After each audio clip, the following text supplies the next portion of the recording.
한국의 밀라레파 청화스님 이야기. 공부하는 사람이 공부하다 죽으면 얼마나 영광된 일인가. 스님, 이 외딴 토굴 생활이 외롭지 않으십니까? 월출산 도갑사 상견성암에서 3년 결제하던 청화스님께 제가 거사가 물었다. 그러자 청화스님은 공부하다 보면 감사한 마음이 끝이 없어서 계속해서 눈물이 난단 말입니다. 청화 큰 스님은 다른 욕심은 없었지만 한 가지 욕심은 대단하신 분이었다. 그것은 좋은 산 좋은 터에 움막 하나 지어놓고 마음껏 공부하는 일이었다.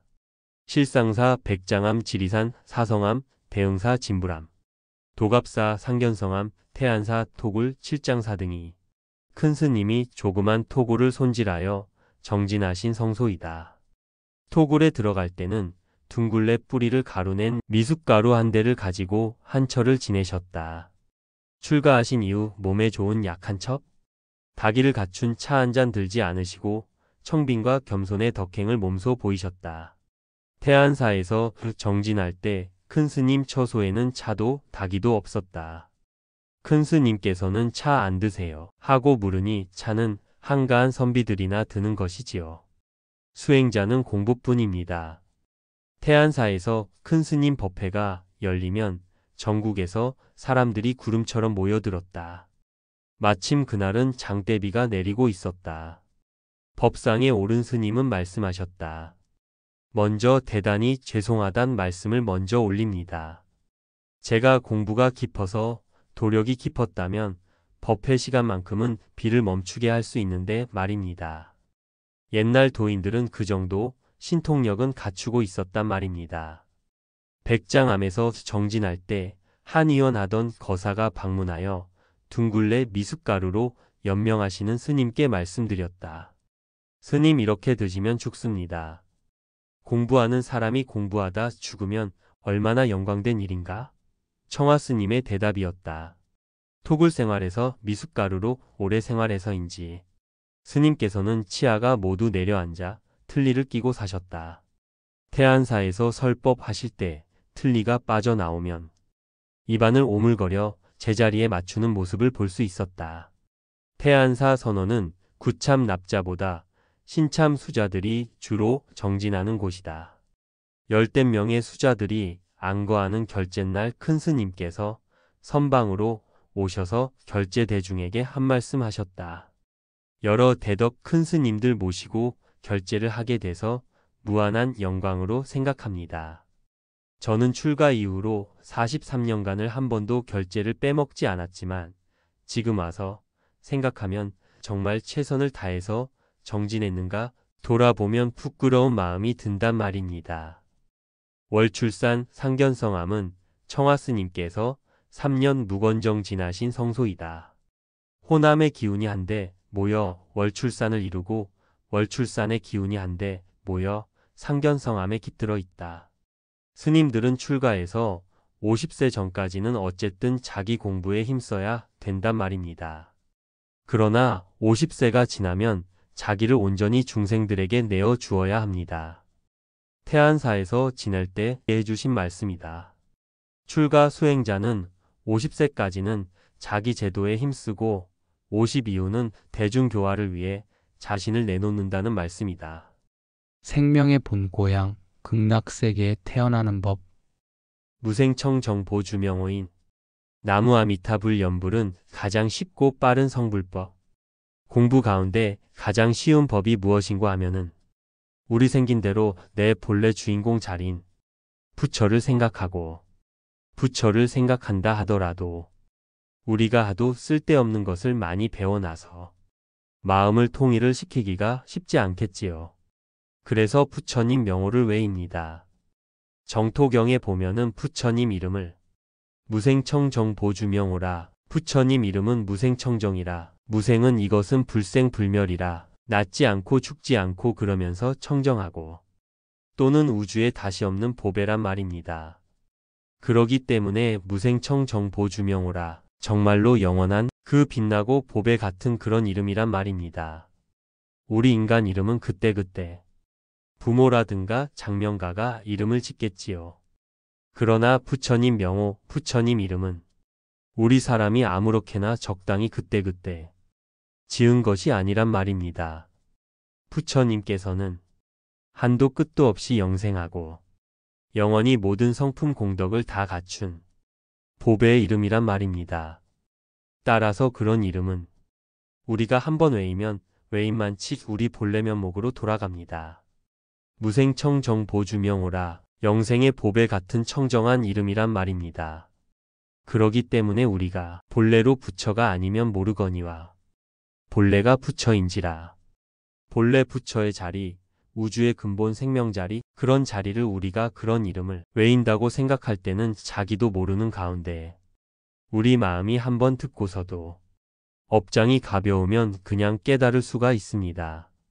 우리가 금생의 부처님 가르침을 믿는다 하더라도 그렁저렁 살다가 어언간에 임종에 다다를 수가 있겠지요.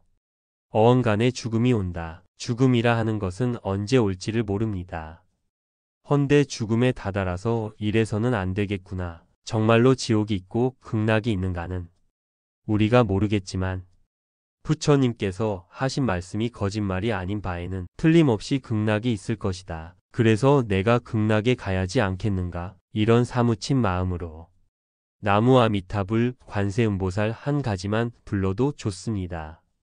그 사무치고 절실한 마음으로 외인다고 생각할 때는 한 생각으로 해서 능히 우리 모든 업장이 녹아져서 생명의 본고향인 극락세계로 태어날 수가 있는 것입니다. 스님은 24세에 출가한 이래 40여 년간 눕지 않고 좌선하는 장자불화 수행과 오랜 동안의 무건 수행을 한 이 시대 당대 최고의 선승선지식으로 꼽힌다. 스님은 특히 음식이란 사람의 신체와 정신을 유지시켜주는 최소한의 수단일 뿐 배를 불리기 위한 게 아니라며 하루 한 끼만 식사를 하는 원칙을 지켜왔다.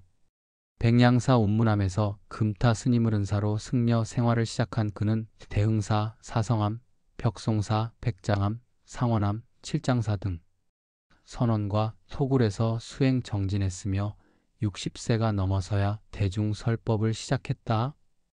계율을 엄격히 지키며 연불선 수행을 해온 스님은 참선을 할 때는 심지어 석 달여를 동안 물만 먹고 정진하기도 했다.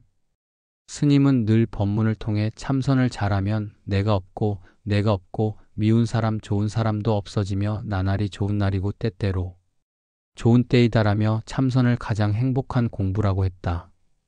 청화 큰 스님은 법문에서 특히 부처와 내가 둘이 아님을 강조합니다. 처음부터 참선이 되기 위해서는 어떻게 할 것인가? 그때는 우리 마음이 불심에서 안 떠나야 합니다. 불심에서 안 떠나기만 하면 다 참선입니다. 염불, 참선 따로 있는 것이 아니라 비록 우리가 관세음보살을 소리내어서 외운다 하더라도 우리 마음 자세가 우리 마음의 현 위치가 불심을 딱 간직하면 그때는 그것이 참선입니다. 여기서 중요한 점은 보통 염불과 염불선은 어떤 차이가 있는가? 이것을 또 알아야 합니다. 관음 보살이나 아미타불이 저만큼 밖에 계신다. 우리가 구하고 기도를 하면 그분들 기운이 우리를 돕는다. 이런 정도는 염불선이 못 됩니다. 법당에 들어가서 여러분들이 기도할 때 자기 운수라든가 자기 행복을 구하는 것 그런 정도로 부처님의 이름을 외워서는 염불선이 못 됩니다. 그것은 방편염불에 불과합니다. 염불이 염불선이 되려면 부처를 자기 마음 밖에서 구하지 않고서 내 마음의 실체, 내 마음의 실상이 바로 부처다. 이와 같이 분명히 느껴야 합니다. 또는 천지우주의 실상이 바로 부처다. 이와 같이 느낌으로 해야 비로소 염불이 염불선이 됩니다. 여러분들은 지금 선을 하고 있습니다. 성불의 가장 지름길, 성불의 정문, 성불의 첩경, 참선이라는 것은 인간이 가야 할 길 가운데서 가장 탄탄대로로 가는 것입니다. 그는 또 불교의 어느 종파의 가르침도 버리지 않고 다양한 교법을 서로 걸림없이 회통하는 원통불교를 주장했다.